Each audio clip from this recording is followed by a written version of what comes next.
നമസ്കാരം. +1 പ്രവേശനത്തിലെ ട്രാൻസ്ഫർ ജില്ലയ്ക്ക് പുറത്തേക്ക് സംസ്ഥാനത്തെ ഏത് ജില്ലകളിലേക്ക് വേണമെങ്കിലും ട്രാൻസ്ഫർ കൊടുക്കുന്ന നോട്ടിഫിക്കേഷൻ വന്നിട്ടുണ്ട്. ഇപ്പോൾ ഇതിൻ്റെ ഒരു പ്രത്യേകത എന്താന്ന് പറഞ്ഞാൽ എല്ലാവരും ആഗ്രഹിച്ചതുപോലെ തന്നെയാണ് ട്രാൻസ്ഫറിനുള്ള അപേക്ഷ ക്ഷണിച്ചിട്ടുള്ളത്. അതായത് ജില്ലയ്ക്കകത്ത് വേണ്ടവർക്ക് ജില്ലയ്ക്കകത്ത് കൊടുക്കാം, ജില്ലയ്ക്ക് പുറത്തേക്ക് ട്രാൻസ്ഫർ വേണ്ടവർക്ക് ജില്ലയ്ക്ക് പുറത്തേക്കും കൊടുക്കാം. ഇപ്പം പറഞ്ഞത് മനസ്സിലായിട്ടുണ്ടാവും. ഞാൻ ഒരു ഉദാഹരണം പറഞ്ഞാൽ, ഇപ്പോൾ കണ്ണൂർ ജില്ലയിൽ നിന്ന് ട്രാൻസ്ഫർ കൊടുക്കുന്ന ആൾക്ക് കണ്ണൂർ ജില്ലയിലുള്ള ഒരു സ്കൂളിലേക്കും ട്രാൻസ്ഫർ കൊടുക്കാം. അതിൻ്റെ ഒപ്പം തന്നെ കോഴിക്കോട് ജില്ലയിലേക്കുള്ള ഒരു സ്കൂളിലും ട്രാൻസ്ഫർ കൊടുക്കാം. അപ്പോൾ ട്രാൻസ്ഫർ സംസ്ഥാനത്ത് മുട്ടുക. ഇപ്പോൾ കോഴിക്കോട് ജില്ലയിൽ നിന്ന് തിരുവനന്തപുരം ജില്ലയിലേക്ക് വേണമെങ്കിൽ കൊടുക്കാം, കോട്ടയത്തേക്ക് കൊടുക്കാം, കൊല്ലത്ത് നിന്ന് കോഴിക്കോടേക്ക് കൊടുക്കാം. ഇങ്ങനെ ജില്ലയ്ക്കകത്തും ജില്ലയ്ക്ക് പുറത്തും ട്രാൻസ്ഫർ കൊടുക്കാവുന്ന രീതിയിലാണ് ഇപ്പോൾ ഈ ട്രാൻസ്ഫർ അപേക്ഷ ക്ഷണിച്ചിട്ടുള്ളത്. ഇതിനെ സംബന്ധിക്കുന്ന വിശദാംശങ്ങൾ നിങ്ങൾ ശ്രദ്ധിക്കണം. വളരെ വളരെ വളരെ ശ്രദ്ധിച്ചും ആലോചിച്ചും ചെയ്യേണ്ട ഒന്നാണ് ഈ ട്രാൻസ്ഫർ എന്ന് പറയുന്നത്. അതിനെ നിസ്സാരമായിട്ട് കാണരുത്. വളരെ അത്യാവശ്യമാണെങ്കിൽ മാത്രമേ ട്രാൻസ്ഫർ കൊടുക്കാവൂ എന്നാണ് എൻ്റെ അഭിപ്രായം. വെറുതെ നമ്മൾ ട്രാൻസ്ഫർ കൊടുത്തിട്ട് പുലിവാലി പിടിക്കരുത്. വളരെ അത്യാവശ്യമാണ്, എനിക്ക് ഇത്രയും ദൂരത്ത് പോകാൻ പറ്റുന്നില്ല, അല്ലെങ്കിൽ ഈ കോഴ്സ് എനിക്ക് പഠിക്കാൻ പറ്റുന്നില്ല, അത്തരക്കാർ മാത്രമേ ട്രാൻസ്ഫർ കൊടുക്കാവൂ. ഇപ്പോൾ ഇതിൻ്റെ പ്രത്യേകത എന്താന്ന് പറഞ്ഞാൽ, നമുക്ക് ഈ ഓഗസ്റ്റ് 6-ാം തീയതി മുതൽ 10 മണി മുതൽ ഓഗസ്റ്റ് 7-ാം തീയതി 4 മണി വരെയാണ് ഇതിനുള്ള സമയം. ഓൺലൈനായിട്ടാണ് അപേക്ഷ കൊടുക്കേണ്ടത്. നമ്മൾ നേരിട്ടോ സ്കൂളിലോ ഒന്നുമല്ല, ഓൺലൈനായിട്ട് നിങ്ങൾക്ക് സ്വന്തമായിട്ട്, അല്ലെങ്കിൽ കമ്പ്യൂട്ടർ ഉപയോഗിച്ചോ, അല്ലെങ്കിൽ അക്ഷയ സെൻറ്ററിൽ പോയിട്ടോ, അല്ലെങ്കിൽ ഇൻ്റർനെറ്റ് കഫേയിൽ പോയോ, അല്ലെങ്കിൽ വേറെ ആരുടെയോ സഹായത്തോടെ ഓൺലൈനായിട്ട് മാത്രമേ അപേക്ഷ കൊടുക്കാൻ വേണ്ടി കഴിയുകയുള്ളൂ എന്നതാണ് ഇതിൻ്റെ മറ്റൊരു പ്രത്യേകത. ഇനി ആർക്കൊക്കെ കൊടുക്കാൻ പറ്റുമെന്ന് വെച്ചാൽ ആർക്കും കൊടുക്കാം, ഈ പറയുന്നവർക്കൊക്കെ. അതായത് ഞങ്ങൾക്ക് ഫസ്റ്റ് ഓപ്ഷൻ ആണ് ഓൾറെഡി കിട്ടിയിരിക്കുന്നതെങ്കിലും, നമുക്ക് അങ്ങനെ സംഭവിക്കാറുണ്ട്. നമ്മൾ ഫസ്റ്റ് ഓപ്ഷൻ കൊടുത്ത ഒരു സ്കൂളാണ് ഏറ്റവും നല്ല സ്കൂൾ, ഏറ്റവും ഇഷ്ടപ്പെട്ട സ്കൂള്, അതുകൊണ്ടാണ് നമ്മൾ അവിടെ ഫസ്റ്റ് ഓപ്ഷൻ കൊടുക്കുന്നത്. പക്ഷേ അവിടെ ചെന്ന് ചേർന്ന് കഴിഞ്ഞപ്പോഴാണ് നമ്മൾ മനസ്സിലാക്കുന്നത്, അയ്യോ ഇത് പോരാ. അങ്ങനെ ആർക്കെങ്കിലും ചിന്ത ഉണ്ടെങ്കിൽ അവർക്കും ഇപ്പോൾ ട്രാൻസ്ഫർ കൊടുക്കാവുന്നതാണ്. ഫസ്റ്റ് ഓപ്ഷൻ കൊടുത്ത് ഫസ്റ്റ് ഓപ്ഷൻ കിട്ടി, ഫസ്റ്റ് ഓപ്ഷനിൽ പ്രവേശനം നേടിയ കുട്ടികൾക്കും ഈ ജില്ലയ്ക്കകത്തുള്ള ട്രാൻസ്ഫറും, അല്ലെങ്കിൽ ജില്ലയ്ക്ക് പുറത്തേക്ക് വേണമെങ്കിലും ട്രാൻസ്ഫർ, കോമ്പിനേഷൻ ട്രാൻസ്ഫർ കോഴ്സ് വേണമെങ്കിലും മാറിയിട്ടും ട്രാൻസ്ഫർ കൊടുക്കാവുന്നതാണ്. ഇനി ഭിന്നശേഷിക്കാർക്ക് പറ്റില്ല. ഭിന്നശേഷിക്കാരുടെ ഒരു പ്രത്യേകത എന്ന് വെച്ചാൽ, അവിടെ നിലവിൽ ഇല്ലാത്ത ഒരു സീറ്റ് ക്രിയേറ്റ് ചെയ്തിട്ടാണ് അവിടെ നിയമനം കൊടുത്തിട്ടുണ്ടാവുക. ആ സീറ്റ് ക്രിയേറ്റ് ചെയ്ത് നിയമനം കൊടുത്ത സ്കൂളുകളിലെ അത്തരത്തിലുള്ള കുട്ടികൾക്ക്, ഭിന്നശേഷിക്കാരായിട്ടുള്ള കുട്ടികൾക്ക് ട്രാൻസ്ഫർ കൊടുക്കാൻ പറ്റില്ല. കാരണം അവിടെ പോകുന്ന സ്കൂളിൽ അവർക്കായിട്ട് സീറ്റുകൾ ഉണ്ടാവണമെന്നില്ല. ഇനി മറ്റൊരു വിഭാഗം എന്താണെന്ന് വെച്ചാൽ, ഒരു ജില്ലയിൽ പ്രവേശനം നേടി അവിടുന്ന് TC ഒക്കെ വാങ്ങി മറ്റൊരു ജില്ലയിൽ പോയി. ഒരു ജില്ലയിൽ പ്രവേശനം നേടി അവിടുന്ന് TC വാങ്ങി മറ്റൊരു ജില്ലയിൽ പോയി കഴിഞ്ഞാൽ പോയവർക്ക് ഇനി തിരിച്ച് ഇങ്ങോട്ട് ട്രാൻസ്ഫർ കൊടുക്കണമെന്ന് പറഞ്ഞാൽ അവർക്കും നടക്കുന്ന കാര്യമല്ല. അതാണ് മറ്റൊരു പ്രത്യേകത. ഇനി നമ്മൾ ശ്രദ്ധിക്കേണ്ട ഒരു കാര്യം എന്താണെന്ന് വെച്ചാൽ, നമ്മൾ ഈ നേരത്തെ നമ്മൾ പ്രവേശനം നേടാൻ വേണ്ടി കുറേ സ്കൂളിൽ ഓപ്ഷൻ കൊടുത്തിട്ടുണ്ട്. ആ സ്കൂളുകളിൽ ഒന്നും തന്നെ ഇപ്പൊ കൊടുക്കണമെന്നില്ല. നമുക്ക് ഇഷ്ടമുള്ള സ്കൂളിൽ കൊടുക്കാം, നേരത്തെ കൊടുത്ത സ്കൂളിൽ കൊടുക്കാം, നേരത്തെ കൊടുക്കാത്ത സ്കൂളിൽ കൊടുക്കാം, പുതിയതായിട്ട് നമ്മൾ സെലക്ട് ചെയ്ത സ്കൂളിൽ കൊടുക്കാം, അഡീഷണൽ പോസ്റ്റുകൾ, അഡീഷണൽ സീറ്റുകൾ അനുവദിച്ച സ്കൂളുകളുണ്ട്, അവിടെ കൊടുക്കാം, ഒക്കെ കൊടുക്കാം. ഇന്ന സ്കൂളിലേ കൊടുക്കാവുള്ളൂ എന്നില്ല. പുതിയതായിട്ട് ഏത് സ്കൂളിൽ വേണമെങ്കിലും നിങ്ങൾക്ക് കൊടുക്കാവുന്നതാണ്. അപ്പൊ ഇതിൽ എൻ്റെ അഭിപ്രായത്തിൽ നമ്മൾ ശ്രദ്ധിക്കേണ്ട ഒരു കാര്യം എന്താണെന്ന് വെച്ചാൽ, ഇപ്പോൾ ഒരു ജില്ലയ്ക്കകത്തുള്ള ഒരു ട്രാൻസ്ഫർ ഓൾറെഡി കഴിഞ്ഞതാണ്. അപ്പോൾ അത് കുറേ പേർക്ക് കിട്ടിയിട്ടില്ല, കുറേ പേർക്ക് കിട്ടി. അപ്പോൾ വീണ്ടും അവിടെ കൊടുക്കുന്നതിൽ ഒരർത്ഥമില്ല. അപ്പം നിങ്ങൾ എന്ത് ചെയ്യണം? അങ്ങനെ കിട്ടാത്ത കുട്ടികൾ, നേരത്തെ ജില്ലയ്ക്കകത്തെ ട്രാൻസ്ഫർ കിട്ടാത്ത കുട്ടികൾ, നിങ്ങൾ കൂടുതൽ സ്കൂളുകൾ ഉൾപ്പെടുത്തി കൊടുക്കുക. അപ്പോൾ കൂടുതൽ സ്കൂളുകൾ ഉൾപ്പെടുത്തി കൊടുക്കുമ്പോൾ കിട്ടാനുള്ള സാധ്യത കൂടുകയാണ്. അപ്പം ഞാനിത് പറയുമ്പോൾ, ഈ ട്രാൻസ്ഫർ എന്ന് പറയുന്ന സാധനം അത്യാവശ്യമാണെങ്കിൽ മാത്രമേ കൊടുക്കാവൂ, എല്ലാവരും ഇത് കൊടുക്കേണ്ട ആവശ്യമില്ല എന്ന കാര്യമൊക്കെ നമ്മൾ മനസ്സിലാക്കണം. പിന്നെ ഓപ്ഷൻ നമ്മൾ കൊടുക്കുക. ഓപ്ഷൻ വെള്ള പേപ്പറിൽ എഴുതി ഉണ്ടാക്കിയിട്ട് മാത്രമേ ട്രാൻസ്ഫർ കൊടുക്കാവൂ. ഈ ട്രാൻസ്ഫറിന് ഇപ്പോൾ നിലവിൽ നമ്മുടെ HSCAP സൈറ്റിൽ കയറി കഴിഞ്ഞാൽ സ്കൂൾ വൈസ് വേക്കൻസി ലിസ്റ്റ് പ്രസിദ്ധീകരിച്ചിട്ടുണ്ട്. ഈ സ്കൂൾ വൈസ് വേക്കൻസി ലിസ്റ്റ്, അതായത് ഓരോ സ്കൂളിലും നമ്മൾ ആഗ്രഹിക്കുന്ന ഓരോ സ്കൂളിലും ഒഴിവ് ഉണ്ടോ, പിന്നെ അവിടെ ഏതൊക്കെ കോമ്പിനേഷനാണ് ഒഴിവുള്ളത് എന്നതൊക്കെ കാര്യം അവിടെ ഉണ്ടാവും, വേക്കൻസി ഉണ്ടാവും. നമ്മൾ ഈ സ്കൂൾ വൈസ് വേക്കൻസി നോക്കുമ്പോൾ ചില സ്കൂളുകൾ കാണൂല. ഇത് പ്രത്യേകമായിട്ട് ശ്രദ്ധിക്കണം. ഇപ്പോൾ HSCAP കയറി ഇപ്പോൾ നമ്മൾ സ്കൂള് പരിശോധിക്കാൻ നിന്നാൽ, ഒഴിവ് പരിശോധിക്കാൻ നിന്നാൽ ചില സ്കൂളുകളുടെ പേരേ അവിടെ കാണൂല. ചില സ്കൂളുകളുടെ പേരേ കാണില്ല എന്ന് പറഞ്ഞാൽ അർത്ഥം എന്താ? ആ സ്കൂളിൽ ഒരൊഴിവും ഇല്ല എന്നാണ്. ആ ഒരൊഴിവും ഇല്ലാത്ത സ്കൂളുകൾ ഈ സ്കൂൾ വൈസ് വേക്കൻസി ലിസ്റ്റിൽ ഉണ്ടാവില്ല. അത് പ്രത്യേകം മനസ്സിലായിക്കൊള്ളണം. അപ്പോൾ നമ്മൾ എന്ത് ചെയ്യണം? ഈ ആഗ്രഹമുള്ള കുട്ടികൾ ഈ സ്കൂള് ഒഴിവുണ്ടോ എന്ന് നോക്കേണ്ടതില്ല. ഒഴിവില്ലാത്ത സ്കൂളിലും നിങ്ങൾക്ക് ട്രാൻസ്ഫർ കിട്ടാം. അപ്പോൾ ട്രാൻസ്ഫർ കൊടുക്കുന്നതിന് ആ സ്കൂളിൽ ഒഴിവുണ്ടോ എന്ന് നിങ്ങൾ നോക്കേണ്ടതില്ല. കാരണം എന്താന്ന് പറഞ്ഞാൽ, ഇപ്പം ഞാൻ ഉദാഹരണം പറഞ്ഞാൽ ഒരു 60 കുട്ടികളുള്ള ഒരു ബാച്ച്, ഇപ്പം ഗവൺമെൻറ് ഹൈസ്കൂൾ കണ്ണൂർ, അവിടെ എനിക്ക് ട്രാൻസ്ഫർ കൊടുക്കാൻ ആഗ്രഹമുണ്ട്. പക്ഷെ അവിടെ ഒഴിവില്ല. അവിടെ ഇപ്പോൾ 60 കുട്ടികളുടെ ബാച്ചാണുള്ളത്. 60 കുട്ടികളും അവിടെ ഉണ്ട്. പക്ഷേ നമ്മൾ മനസ്സിലാക്കേണ്ട കാര്യം, ഈ 60 കുട്ടികളിൽ 2 പേര് കോഴിക്കോട് ജില്ലയ്ക്ക് എങ്ങാനും ട്രാൻസ്ഫർ കൊടുത്തവരാണെങ്കിൽ, അവർക്ക് കോഴിക്കോട് ജില്ലയിലേക്ക് കിട്ടുകയാണെങ്കിൽ ഇവിടെ എണ്ണം എത്രയായി? 58ആയി. ആ 2 ഒഴിവ് ഈ കണ്ണൂർ ഗവൺമെൻറ് ഹൈസ്കൂളിൽ അവിടെ നിൽക്കും. ആ 2 ഒഴിവിലേക്ക് നമ്മൾ കൊടുത്തത് ഉണ്ടെങ്കിൽ ട്രാൻസ്ഫർ കിട്ടുകയും ചെയ്യും. അപ്പോൾ ഒരു സ്കൂളിൽ നിന്ന് വേറൊരു സ്കൂളിലേക്ക് ഒരാൾ പോകുമ്പോഴും ഒഴിവുകൾ വരാം. അവിടേക്ക് നമുക്ക് ട്രാൻസ്ഫർ കിട്ടാം. ഇതൊരു ചങ്ങല പോലെയാണ്. ഒരാൾ ഒരു സ്ഥലത്ത് നിന്ന് വേറൊരു സ്ഥലത്തേക്ക് പോകും. അപ്പോൾ ഈ പോയ സ്ഥലത്തേക്ക് വേറൊരു സ്കൂളിൽ നിന്ന് ഒരു കുട്ടി വരും. ആ കുട്ടി വന്ന സ്കൂളിലേക്ക് അവിടെ വേറൊരു സ്കൂളിൽ നിന്ന് അവിടത്തേക്ക് വരും. ഈ രീതിയിൽ ചങ്ങലയായിട്ടാണ് ഈ ട്രാൻസ്ഫർ നടക്കുന്നത്. അപ്പോൾ അതുകൊണ്ട് പ്രത്യേകമായിട്ട് ചിന്തിക്കേണ്ട ഒരു കാര്യം, മനസ്സിലാക്കേണ്ട കാര്യം എന്താണെന്ന് വെച്ചാൽ, സ്കൂളിൽ ട്രാൻസ്ഫർ കിട്ടാൻ വേണ്ടി ഒഴിവുകൾ വേണ്ട. എൻ്റെ ഒരു അഭിപ്രായത്തിൽ നിങ്ങൾ ഒഴിവ് നോക്കുകയോ വേണ്ടെന്നാ. ഈ വേക്കൻസി വെറുതെ ഒരു സമാധാനത്തിന് വേണ്ടിയിട്ട് വേണമെങ്കിൽ സ്കൂൾ വൈസ് വേക്കൻസി ലിസ്റ്റ് നോക്കാമെന്നല്ലാതെ അത് നോക്കേണ്ട ആവശ്യമില്ല. നിങ്ങൾക്ക് ആഗ്രഹം ഏത് സ്കൂളാണ് അത് നിങ്ങൾ അതുകൊണ്ട് കൊടുക്കുക. അവിടെ വേക്കൻസി ഉണ്ട് പോലും വേക്കൻസി ഇല്ല പോലും അതൊന്നും നിങ്ങൾ നോക്കണ്ട. നിങ്ങൾക്ക് ആഗ്രഹമുള്ള കോമ്പിനേഷൻ ഏതാണ് അതും നിങ്ങൾ കൊടുക്കാവുന്നതാണ്. അപ്പോൾ ഇതിൽ ശ്രദ്ധിക്കേണ്ട ഒരു കാര്യം എന്ന് വെച്ചാൽ, ഇപ്പം ഞാൻ പറഞ്ഞല്ലോ, സ്കൂളിൽ ഒഴിവ് വേണമെന്നില്ല ട്രാൻസ്ഫർ കൊടുക്കാൻ. ഒഴിവില്ലാത്ത സ്കൂളിലും നിങ്ങൾ ട്രാൻസ്ഫർ കൊടുക്കണം. ആഗ്രഹമുണ്ടെങ്കിൽ കൊടുക്കണം. കിട്ടുകയാണെങ്കിൽ കിട്ടട്ടെ എന്ന് മാത്രമേ ചിന്തിക്കാവൂ. അപ്പോൾ ഇതിൽ ശ്രദ്ധിക്കേണ്ട ഒരു കാര്യം, ജില്ലയ്ക്ക് അകത്തും ട്രാൻസ്ഫർ കൊടുക്കാം, ജില്ലയ്ക്ക് പുറത്തേക്കും ട്രാൻസ്ഫർ കൊടുക്കാം എന്നതുകൊണ്ട് തന്നെ സ്കൂൾ കോഡ് വളരെ ശ്രദ്ധിച്ച് നമ്മൾ മനസ്സിലാക്കിയിട്ടേ ചെയ്യാവൂ. സ്കൂൾ കോഡ് എങ്ങാനും തെറ്റിപ്പോയിട്ടുണ്ടെങ്കിൽ നമ്മൾ കണ്ണൂരിൽ ഇപ്പോൾ സുഖമായിട്ട് പഠിച്ചുകൊണ്ടിരിക്കുന്ന ഒരു കുട്ടി ചിലപ്പം കോഴിക്കോട് എത്തിപ്പോവും. ഇതൊക്കെ ശ്രദ്ധിച്ചോണം. അപ്പോൾ സ്കൂൾ കോഡിൽ എവിടെങ്കിലും തെറ്റ് വന്നാൽ, നമ്മൾ ഒരെണ്ണം മാറിപ്പോയാൽ, നമുക്ക് അങ്ങോട്ടെങ്ങാനും ട്രാൻസ്ഫർ കിട്ടിയിട്ടുണ്ടെങ്കിൽ നമ്മൾ നിർബന്ധമായിട്ട് ഈ സ്കൂളിൽ നിന്ന് പോകേണ്ടിയും വരും.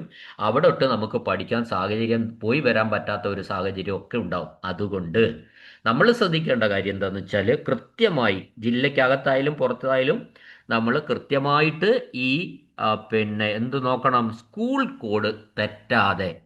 അതുകൊണ്ടാണ് ഞാൻ പറഞ്ഞത്, വെള്ള പേപ്പറിൽ എഴുതി ഉണ്ടാക്കിയിട്ട് മാത്രമേ ട്രാൻസ്ഫറിന് അപേക്ഷിക്കാവൂ. ഇവിടെ നമ്മൾ മനസ്സിലാക്കേണ്ട മറ്റൊരു കാര്യം, നിങ്ങൾ ഒറ്റ അപേക്ഷയാണ് കൊടുക്കുന്നത്.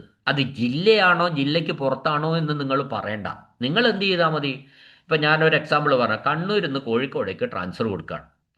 അത് കണ്ണൂരും കൊടുത്തു, കോഴിക്കോടും കൊടുത്തു. കണ്ണൂർ ജില്ലയിൽ ഈ സ്കൂളിൽ നിന്ന് മാറിയാൽ കൊള്ളാമെന്ന് എനിക്കുണ്ട്. അപ്പം ഞാൻ കണ്ണൂർ ജില്ലയിലെ വേറൊരു സ്കൂളിൽ കൊടുത്തു. അത് കൂടാതെ ഞാൻ കോഴിക്കോട് ജില്ലയിലേക്കും കൊടുത്തു. അപ്പം ഞാൻ കോഴിക്കോട് ജില്ലയിലേക്ക് വേറെ ഒരു അപേക്ഷ കൊടുക്കേണ്ട ആവശ്യമില്ല. ഇതിൽ തന്നെ കോഴിക്കോട് ജില്ലയിൽ നിങ്ങൾക്ക് ഏത് സ്കൂളിലേക്കാണ് വേണ്ടത് ആ സ്കൂൾ കോഡ് എഴുതുകയേ വേണ്ടൂ. ഒറ്റ അപേക്ഷയല്ലത്തിനും. ജില്ലയ്ക്ക് അകത്തേക്കായാലും ജില്ലയ്ക്ക് പുറത്തേക്കായാലും ഒരപേക്ഷയാണ്. ആ അപേക്ഷ എങ്ങനെയാ? ഓൺലൈനായിട്ടാണ്. ആ ഒരപേക്ഷയിൽ നിങ്ങൾക്ക് ജില്ലയ്ക്ക് അകത്തുള്ള സ്കൂളും വെക്കാം, ജില്ലയ്ക്ക് പുറത്തുള്ള സ്കൂളും വെക്കാം. ഇപ്പം ഇങ്ങനെ ഒരു സംശയം ഉണ്ടാവും, 2 ജില്ലയ്ക്ക് 2 അപേക്ഷയാണോ? നല്ല ഒറ്റ അപേക്ഷയാണ്, ഒരു ഓൺലൈൻ ആപ്ലിക്കേഷൻ മാത്രമാണ്. അതിന്റെ കാരണം എന്താ വെച്ചാൽ ഈ സ്കൂൾ, അപ്പോൾ അത് ഇപ്പം ഞാൻ ഉദാഹരണം പറഞ്ഞുതരാം. അപ്പോൾ കണ്ണൂർ ജില്ലയിൽ നിന്ന് എനിക്ക് എൻ്റെ കണ്ണൂർ ടൗണിലുള്ള ഒരു സ്കൂളിൽ നിന്ന് മറ്റൊരു സ്കൂളിലേക്ക്, ഞാൻ ഇപ്പോൾ സയൻസാണ് പഠിച്ചുകൊണ്ടിരിക്കുന്നത്, സയൻസിന് ഞാൻ ട്രാൻസ്ഫർ വെച്ചു. ഒപ്പം എനിക്ക് ഒരു ബന്ധുവുണ്ട് കോഴിക്കോട്, അവരുടെ വീട്ടിൽ നിന്ന് പഠിക്കാൻ താല്പര്യമുണ്ട്. അപ്പം ഞാൻ അവിടെയുള്ള സ്കൂള് അടുത്ത ഓപ്ഷൻ വെച്ചു, അവിടെയും ഞാൻ സയൻസ് വെച്ചു. ഈ രീതിയിൽ നമുക്ക് ഏത് ജില്ലയിലേക്ക് വേണമെങ്കിലും ഒരപേക്ഷയിൽ ട്രാൻസ്ഫർ കൊടുക്കാം. അത് നമ്മൾ പ്രത്യേകം മനസ്സിലാക്കുക. പിന്നെ ഇതിന് അത് എല്ലാവരും ഒരുപാട് പേര് എന്നെ വിളിച്ച് ചോദിച്ച ഒരു സംശയമാണത്. അതായത് പിന്നെ ജില്ലയ്ക്കകത്തും പുറത്തും പ്രത്യേകം പ്രത്യേകം അപേക്ഷയാണോ എന്ന് അല്ല. നമ്മൾ ഒന്നേ ചിന്തിക്കുന്നുണ്ട്, നമുക്ക് വേണ്ട സ്കൂളിൻ്റെ കോഡ്, അതായത് കേരളത്തിലുള്ള എല്ലാ സ്കൂളുകൾക്കും ഓരോ കോഡുണ്ട്, സ്കൂൾ കോഡുണ്ട്. ആ സ്കൂൾ കോഡ് നിങ്ങൾ കൃത്യമായി രേഖപ്പെടുത്തണം എന്ന് മാത്രമേ ഉള്ളൂ, വേറെ ഒന്നുമില്ല. അതായത് ഒരു 5 അക്ക നമ്പറാണ് ഈ സ്കൂൾ കോഡ് എന്ന് പറയുന്നത്. ആ സ്കൂളിനെ തിരിച്ചറിയാനുള്ള മാർഗം എന്ന് പറയുന്നത് ആ സ്കൂളിൻ്റെ കോഡ് മാത്രമാണ്. അതുകൊണ്ട് നിങ്ങൾ സ്കൂൾ കോഡ് തെറ്റാതെ ചെയ്യുക എന്നുള്ളതാണ് നമ്മൾ മനസ്സിലാക്കണം. ഇവിടെ ട്രാൻസ്ഫർ കൊടുത്തു കഴിഞ്ഞാലുള്ള ഒരു സ്ഥിതി എന്താണെന്ന് വെച്ചാൽ, ഈ സ്കൂൾ ട്രാൻസ്ഫറും കോമ്പിനേഷൻ ട്രാൻസ്ഫറും ഒരുമിച്ചാണ് പ്രോസസ്സ് ചെയ്യുക. എന്താ ഈ സ്കൂൾ ട്രാൻസ്ഫർ എന്ന് പറയുന്നത്? സ്കൂള് ഒരു സ്കൂളിൽ നിന്ന് വേറൊരു സ്കൂളിലേക്ക്, അതാണ് സ്കൂൾ ട്രാൻസ്ഫർ. അതായത് അത് ജില്ലയ്ക്ക് അകത്തുള്ള സ്കൂളാവാം, ജില്ലയ്ക്ക് പുറത്തുള്ള സ്കൂളാവാം, അതെന്തോ ആവട്ടെ, അത് സ്കൂൾ ട്രാൻസ്ഫർ. പിന്നെ കോമ്പിനേഷൻ ട്രാൻസ്ഫർ. കോമ്പിനേഷൻ ട്രാൻസ്ഫർ എന്ന് പറയുമ്പോൾ എന്തായി, ഒരു സയൻസിൽ നിന്ന് കൊമേഴ്സിലേക്ക് കുട്ടി മാറി, ട്രാൻസ്ഫർ കൊടുത്തു. അല്ലെങ്കിൽ കൊമേഴ്സിൽ പഠിച്ചുകൊണ്ടിരിക്കുന്ന കുട്ടിക്ക് സയൻസിലേക്കുള്ള ട്രാൻസ്ഫർ, അതാണ് കോമ്പിനേഷൻ ട്രാൻസ്ഫർ എന്ന് പറയുന്നത്. നമ്മുടെ കോഴ്സുകൾ ആ ഇനി അപ്പം ഞാൻ ഒരിക്കൽ കൂടി പറയാണ്, വളരെ ആലോചിച്ച് വേണമെങ്കിൽ മാത്രം, അനിവാര്യമെങ്കിൽ മാത്രമേ രക്ഷിതാക്കളും ഒക്കെ ആയിട്ട് ആലോചിച്ചിട്ട് മാത്രമേ ഈ ട്രാൻസ്ഫർ കൊടുക്കാൻ പറ്റുള്ളൂ. പിന്നെ നമ്മൾ ഈ ഏതൊക്കെ തരം ട്രാൻസ്ഫർ ആണെന്ന് ഞാൻ ഒരിക്കൽ കൂടി നിങ്ങളോട് പറയാം. ഇപ്പം ഞാൻ ഒരു ഉദാഹരണം വെച്ച് പിന്നെ മലപ്പുറം ജില്ലയിൽ നിന്ന് ഈ മലപ്പുറം ജില്ലയിലെ ബോർഡറിലൊക്കെ താമസിക്കുന്ന ആൾക്കാർക്ക് തൊട്ടടുത്ത ജില്ലകളിലേക്ക് ട്രാൻസ്ഫർ കൊടുക്കാൻ താല്പര്യം ഉണ്ടാവും. അവർ അടുത്ത് ഇപ്പോൾ ഒരു എക്സാമ്പിൾ പറഞ്ഞ എടപ്പാളി ചങ്ങരംകുളം ഭാഗത്ത് അവിടെ കുട്ടികൾക്ക് തൃശ്ശൂർ ജില്ലയിലേക്ക് ട്രാൻസ്ഫർ കൊടുക്കാം, മലപ്പുറം തന്നെ കൊടുക്കാം, പാലക്കാട് ജില്ലയിലേക്കും കൊടുക്കാം. ഇപ്പോൾ പാലക്കാട് ജില്ലയിലേക്ക് അങ്ങോട്ട് പോകുമ്പോൾ കുമരല്ലൂർ ആ ഭാഗത്തേക്ക് പോകുമ്പോൾ പാലക്കാട് ജില്ലയിൽ. അപ്പോൾ ഇവിടെ അത്തരത്തിൽ ട്രാൻസ്ഫർ 3 ജില്ലയ്ക്ക് വേണമെങ്കിലും ട്രാൻസ്ഫർ കൊടുക്കാം അങ്ങനെ കുട്ടികൾക്ക്, അങ്ങനെ ബോർഡറിലുള്ളവർക്ക്. ചിലർക്ക് 2 ജില്ലയെ ബോർഡറിൽ ഉണ്ടാവും, ചില ജില്ലകൾ മാത്രം. ഇങ്ങനെ ഇപ്പോൾ മലപ്പുറവും തൃശ്ശൂരും പാലക്കാടും ഒരുമിച്ച് മുട്ടിക്കിടക്കുന്ന ജില്ലകളാണ്. അതുകൊണ്ട് ആ ബോർഡറിലുള്ള കുട്ടികൾക്ക് 3 ജില്ലയിലേക്കും ട്രാൻസ്ഫർ കൊടുക്കാം. എന്ത് ചെയ്താൽ മതി? ട്രാൻസ്ഫർ കൊടുക്കുമ്പോൾ സ്കൂൾ കോഡ് തെറ്റാതിരുന്നാൽ മാത്രം മതി. ഇപ്പം ഞാൻ ഒരു മലപ്പുറത്തെ ഒരു കുട്ടി ഞാൻ നോക്കുകയാണ്. കുട്ടി ഈ ജില്ലയുടെ അങ്ങേ അതിർത്തിയിൽ താമസിക്കുന്ന കുട്ടിയാണ്. ആ കുട്ടി എന്ത് ചെയ്യുന്നു? പാലക്കാടേക്ക് കൊടുത്തു. പാലക്കാട് ജില്ലയിലുള്ള ഒരു സ്കൂളിലേക്ക് കൊടുത്തു. അവിടെ കുട്ടി സയൻസാണ് പഠിച്ചുകൊണ്ടിരിക്കുന്നത്, ആ സ്കൂളിലും കുട്ടി സയൻസിന് കൊടുത്തു. അപ്പോൾ എയിൽ നിന്ന് ജില്ലയ്ക്ക് പുറത്തേക്കുള്ള ബിയിലേക്ക് കൊടുത്തു. ഇനി ഈ മലപ്പുറം ജില്ലയിലുള്ള കുട്ടിക്ക്, സയൻസ് പഠിച്ചിരിക്കുന്ന കുട്ടിക്ക് ആ സ്കൂളിൽ നിന്ന് മറ്റൊരു സ്കൂളിലേക്ക് കൊടുക്കും. ആ സ്കൂളിൽ നിന്ന് അതേ ജില്ലയിലുള്ള മറ്റൊരു സ്കൂളിലേക്ക് കൊടുക്കുന്നു. ഇനി മൂന്നാമത്തെ കേസ് എങ്ങനെയാ? ആ കുട്ടി അതേ ജില്ലയിൽ സയൻസിൽ നിന്ന് കൊമേഴ്സിലേക്ക് കൊടുക്കുന്നു, അങ്ങനെയും കൊടുക്കാം. അതേ ജില്ലയിലെ മറ്റൊരു സ്കൂളിൽ സയൻസിൽ നിന്ന്, ഇപ്പൊ സയൻസാണ് പഠിച്ചുകൊണ്ടിരിക്കുന്നത്, കൊമേഴ്സിലേക്ക് കൊടുത്തു. ഇനി അതേ സ്കൂളിൽ ഇപ്പൊ പഠിച്ചുകൊണ്ടിരിക്കുന്ന സ്കൂളിൽ തന്നെ കുട്ടിക്ക് സയൻസാണ് പഠിച്ചുകൊണ്ടിരിക്കുന്നത്, കുട്ടിക്ക് അത് പറ്റുന്നില്ല, എനിക്ക് കൊമേഴ്സ് മതി എങ്കിൽ ആ സ്കൂളിൽ തന്നെ നിങ്ങൾക്ക് സയൻസിൽ നിന്ന് കൊമേഴ്സിലേക്ക് കൊടുക്കാം. ഇനി ജില്ല മാറിയാണെങ്കിൽ ജില്ലയ്ക്ക് പുറത്തുള്ള സ്കൂളിലേക്ക്, ഇപ്പൊ പഠിച്ചുകൊണ്ടിരിക്കുന്ന സയൻസ് ആണെങ്കിൽ അവിടെയും നമുക്ക് ആ ജില്ലയ്ക്ക് പുറത്തുള്ള സ്കൂളിലേക്ക് സയൻസ് കൊടുക്കാം. അല്ല, ഇപ്പൊ സയൻസ് പഠിച്ചുകൊണ്ടിരിക്കുന്നു, ജില്ലയ്ക്ക് പുറത്തുള്ള സ്കൂളിലേക്ക് കോമേഴ്സിന് കൊടുക്കാം, അല്ലെങ്കിൽ മറ്റൊരു കോമ്പിനേഷന് കൊടുക്കാം.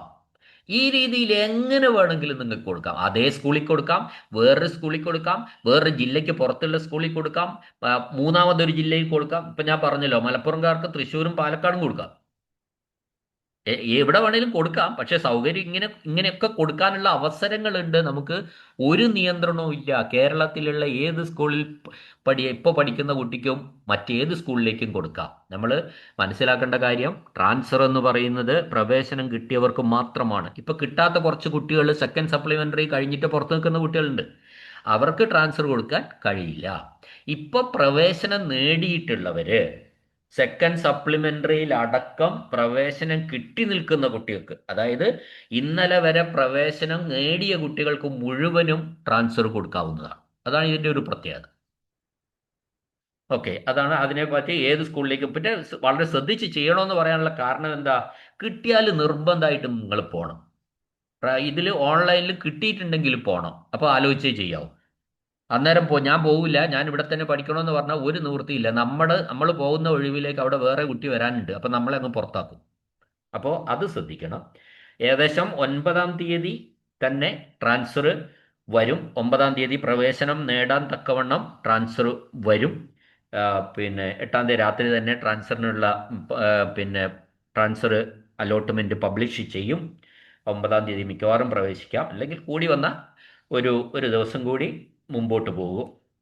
നിങ്ങൾക്ക് വേണമെങ്കിൽ ഒരു മനസ്സമാധാനത്തിന് വേണമെങ്കിൽ നിങ്ങൾക്ക് ഇവിടെ ഈ HS CAP school vice vacancy list publish ചെയ്തിട്ടുണ്ട്. വേണ്ടവർക്ക് നോക്കാം.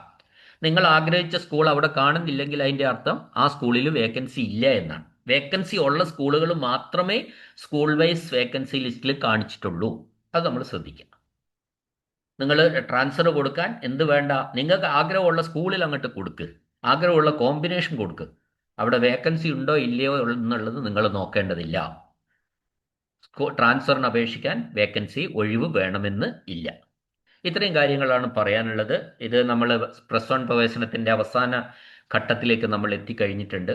ഒരുപക്ഷെ ഇപ്പം 32,000-ഓളം ഒഴിവുകൾ, ഏകദേശം 32,000-ഓളം ഒഴിവുകൾ നിൽക്കുന്നത് കൊണ്ട് തന്നെ ഒരു പക്ഷേ കുറച്ച് പിന്നെ ഒരു അഡീഷണൽ അലോട്ട്മെന്റ് കൂടി സാധ്യതയുണ്ട് എന്നാണ് പറയുന്നത്. അതും കഴിഞ്ഞേ ചിലപ്പോൾ സ്പോട്ട് ഉണ്ടാവുള്ളൂ. കാരണം ഇത്രയധികം വേക്കൻസികൾ ബാക്കി നിൽക്കുമ്പോൾ ഉള്ള ഒരു പ്രശ്നമുണ്ട്. എന്നാൽ പ്രവേശനം കിട്ടാത്ത ഒരുപാട് കുട്ടികളും ഉണ്ട്. അതിൻ്റെ കാരണം ചില ഏരിയകളിൽ പ്രവേശനത്തിൽ സീറ്റ് ഒഴിവില്ല, എന്നാൽ ആവശ്യമില്ലാത്തടത്ത് ഒഴിവ് കൂടുതലും വന്നുകൊണ്ടാണ് ഇത്രയധികം ഒഴിവുകൾ ബാക്കി നിൽക്കുന്നത്. അതിനും എന്തെങ്കിലും ഒരു പരിഹാരം ഉണ്ടാവാനുള്ള സാധ്യതയുണ്ട്. അത് കഴിഞ്ഞിട്ട് സ്പോട്ട് അഡ്മിഷൻ നടത്താനാണ് സാധ്യത എന്ന് അറിയുന്നു. അതാണ് ഏറ്റവും അവസാനത്തെ അറിയിപ്പെന്ന് പറയും.